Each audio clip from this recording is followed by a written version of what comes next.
আসসালামু আলাইকুম সবাইকে আমার চ্যানেলের পক্ষ থেকে স্বাগতম। আবারও আজকে নতুন আরেকটি টিউটোরিয়াল নিয়ে হাজির হয়েছি আপনাদের মাঝে। তো গত যে টিউটোরিয়াল সেটাতে আমরা অ্যাপিয়ারেন্স সম্পর্কে ধারণা পেয়েছিলাম। তো আজকে আমরা প্লাগইনস এবং পরবর্তী আরো অপশনগুলো যতদূর পারা যায় দেখব। তো শুরু করার আগে একটি কথা, আপনারা যারা আমার চ্যানেলে নতুন আছেন তারা অবশ্যই চ্যানেলটি সাবস্ক্রাইব করে বেল বাটনটি অন করে দিবেন। সো চলুন শুরু করা যাক। এরপরে যে অপশনটা আছে প্লাগইনে হোভার করলে install plugin, add new plugin editor এরকম অপশন আছে। যেভাবে থিমে আমরা ক্লিক করে থিম এডিটর অপশন পেয়েছি, সেম ভাবে প্লাগইনেরও ইনস্টল প্লাগইন, অ্যাড নিউ এবং প্লাগইন এডিটর অপশন আছে। তো ইনস্টল প্লাগইন এর আগে আমরা দেখিয়েছি একটা প্লাগইন থিম কিভাবে ইনস্টল করতে হয়। তো এখানে প্লাগইন যতগুলো ইনস্টল করা আছে সবগুলো এখানে শো করবে। আমি যদি নতুন একটা প্লাগইন ইনস্টল করতে চাই তাহলে আবার আগের মতন অ্যাড নিউ এ ক্লিক করতে হবে। অ্যাড নিউ এ ক্লিক করলে আবার এখানে অনেকগুলো ফ্রি প্লাগইন আপনারা পাবেন যেগুলো ব্যবহার করে আপনারা কাজ করতে পারেন। সো এখানে একটা প্লাগইন পাচ্ছি আমি, অ্যান্টি স্প্যাম। এটা গুরুত্বপূর্ণ একটা প্লাগইন, অথবা ক্লাসিক এডিটর নামে আরেকটা প্লাগইন পাচ্ছি। তো এটাকে আমি জাস্ট ইনস্টল নামে ক্লিক করলে এই প্লাগইনটা আমার সাইটে ইনস্টল হয়ে যাবে। তো দেখেন এখানে ইনস্টলিং অপশন দেখাচ্ছে এবং এটা ইনস্টল হতে একটু সময় লাগবে। ইনস্টল হয়ে গেলে এখানে অপশন আসবে ইনস্টল। সো এইভাবে এখানে আমরা প্লাগইনে এসে যে কোনো প্লাগইন আমরা ইনস্টল করতে পারবো এবং সেগুলো ব্যবহার করে আমরা আমাদের ওয়েবসাইটে কাজ করতে পারবো। তো থিম ছিল একটা ওয়েবসাইটের জন্য ভিজুয়াল ডিজাইন, মানে একটা থিম দিয়ে আমরা একটা ওয়েবসাইট কি ধরনের ডিজাইনের হবে সেটা আমরা একটা থিম দিয়ে করতে পারি, বা থিম এটা দেখাবে। দেখুন এখানে ইনস্টল হয়ে গেছে। এবার অ্যাক্টিভেট করে দিই। আর একটা প্লাগইন হচ্ছে একটা টুলসের মতন। একটা প্লাগইন একটা ওয়েবসাইটের এই ডিজাইনগুলো করতে আমার এই প্লাগইন সাহায্য করে।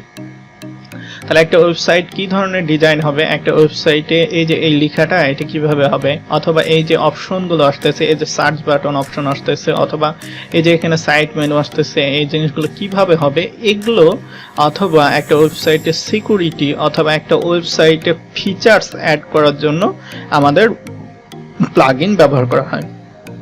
আরেকটা কমন নাম যেটা আপনারা শুনবেন সেটা হচ্ছে অ্যাডন। সো প্লাগইন হচ্ছে একটা ওয়েবসাইটকে কাজে লাগানোর জন্য, ফিচার্স অ্যাড করার জন্য, একটা ওয়েবসাইটকে বাড়ানোর জন্য, সৌন্দর্য বর্ধন করার জন্য প্লাগইন ব্যবহার করা হচ্ছে। আর অ্যাডন হচ্ছে প্লাগইনকে হেল্প করার জন্য অ্যাডন ব্যবহার করা হয়।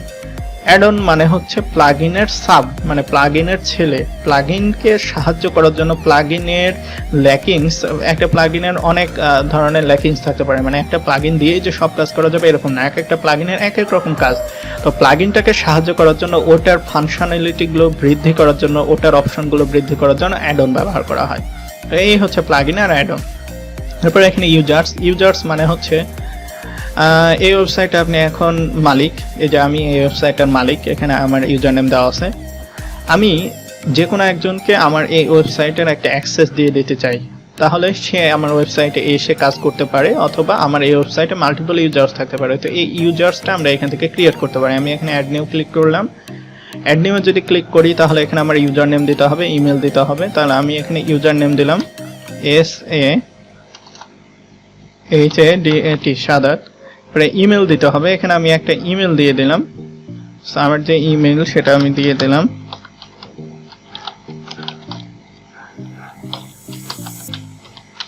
সো এখানে ইমেল দেওয়ার পরে এখানে ফার্স্ট নেম লাস্ট নেম এগুলো আপনারা দিয়ে দেবেন, ওয়েবসাইট দিয়ে দেবেন। এরপর এখানে একটা পাসওয়ার্ড দিতে হবে। তাহলে এই পাসওয়ার্ডটা আমাকে দিতে হবে।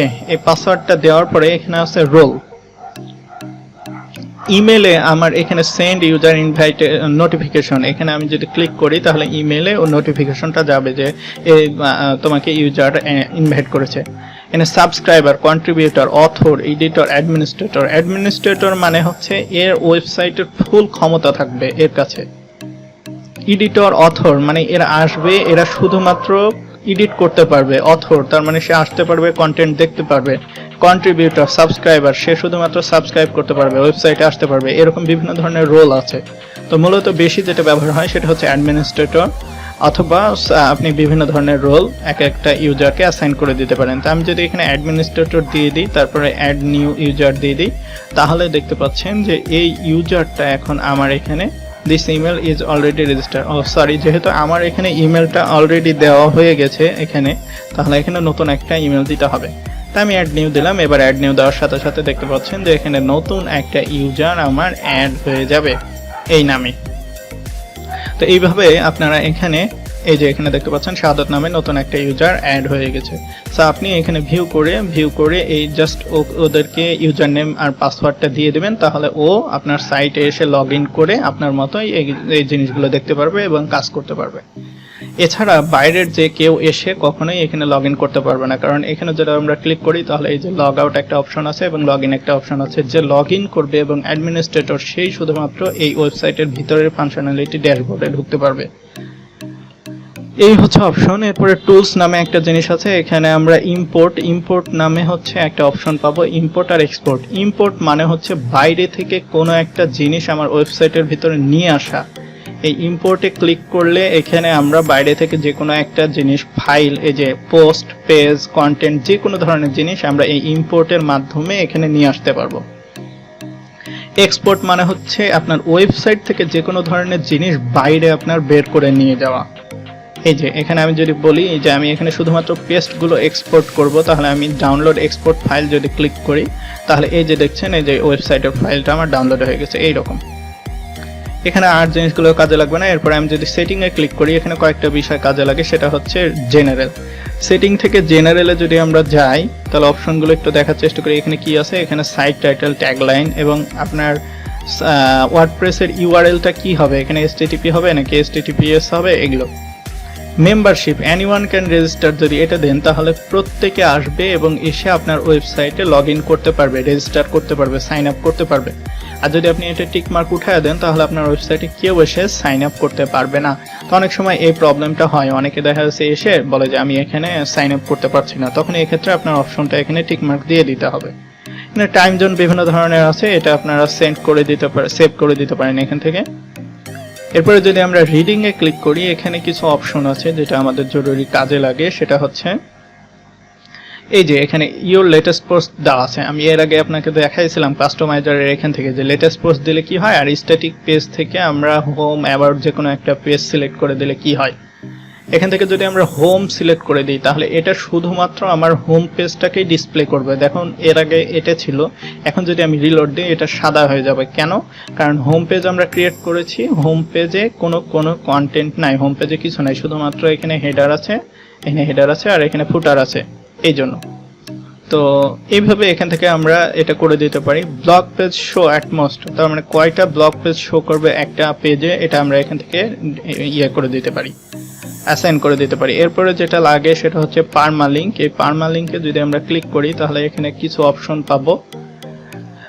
পার্মালিঙ্ক থেকে সব সময় এই কমন সেটিংটা আমাদেরকে পোস্ট নেম নিয়ে আসতে হবে। কেন পোস্ট নেম? কারণ আমাদের নামের পরে শুধুমাত্র যে কন্টেন্ট, যে পেজে যাব, আমরা এই যে অথরে যাওয়ার পর এখানে যদি শুধুমাত্র হোম পেজে যাই তাহলে শুধুমাত্র সে যাতে হোম পেজেই যায়। এই যে এখানে এখন হোম পেজে যাচ্ছে না। তা এখন এখানে যদি আমরা পোস্ট নেম সিলেক্ট করে দিই, পোস্ট নেম সিলেক্ট করার পর সেভ দিই, এরপরে যদি রিলোড দিই, রিলোড দেওয়ার পর একটু দেখি আমরা আমাদের সাইটের কোনো পরিবর্তন হয়েছে কি না। এরপর রিলোড দিলাম, রিলোড দিলে দেখা যাচ্ছে এখানে যদি হোম পেজে যাই তাহলে এখানে হোম নামে এই রকম অপশন আসছে, এবং অ্যাবাউট পেজে যদি যাই তাহলে এরপরে এই যে অ্যাবাউট নামে এই পেজটা এখানে চলে আসছে। এই হচ্ছে এই পোস্ট নেমের কাজ। আর যদি এখানে এগুলো দেওয়া থাকে তাহলে এখানে ডেট দেখাবে, টাইম দেখাবে, স্যাম্পল পোস্ট দেখাবে, এরকম অনেকগুলো অপশন দেখাবে যেগুলো আপনার এই কন্টেন্ট, এই ইউআরএলটাকে অনেক বাড়িয়ে দেবে এবং দেখতে এটা হিজিবিজি লাগবে, ভালো লাগবে না। সো এখান থেকে আমরা পোস্ট নেম সবসময় সিলেক্ট করব, এবং এটা ডিফল্ট, এটা এসইওর কাজের জন্য, সার্চ ইঞ্জিন অপটিমাইজের জন্য এই পোস্ট নেমটা খুবই জরুরি। তো এই হচ্ছে। আর এখানে লাস্ট কোলাপস মেনু, এই কোলাপস মেনুতে ক্লিক করলে আপনার এটা কন্টেন্টটা এদিকে ঢুকে যাবে এবং এখান থেকে বের হবে। তো এই হচ্ছে ওয়ার্ডপ্রেসের বেসিক যে টিউটোরিয়ালগুলো ছিল, ওয়ার্ডপ্রেসের পরিচিতি, এই বিষয়গুলো আপনাদেরকে আজকে দেখালাম। তো আপনারা সবাই এই বিষয়গুলো, এই পরিচিতিগুলো, এগুলো খুব একটু ঘাটাঘাটি করবেন এবং জিনিসগুলো দেখবেন বারবার, এবং দেখার পরে ঘাটাঘাটি করার পরে কোনো সমস্যা হলে অবশ্যই কমেন্ট সেকশনে আমাকে জানাবেন অথবা আমাকে রিচ করার ট্রাই করবেন। আমাদের ফেসবুক গ্রুপ আছে, নিচে ডেসক্রিপশন বক্সে লিঙ্ক দেওয়া থাকবে, আপনারা অবশ্যই ফেসবুক গ্রুপ অথবা পেজে জয়েন করতে পারেন এবং যে কোনো প্রবলেমে আমাকে জানাতে পারেন। সো সে পর্যন্ত ভালো থাকবেন সবাই। অবশ্যই আপনারা সাবস্ক্রাইব করে লাইক, কমেন্ট, শেয়ার করবেন তাহলে আমি বেশি বেশি অনুপ্রাণিত হব এবং আপনাদের অবশ্যই নতুন নতুন টিউটোরিয়াল দেওয়ার চেষ্টা করব। সো সবাই ভালো থাকেন। আসসালামু আলাইকুম।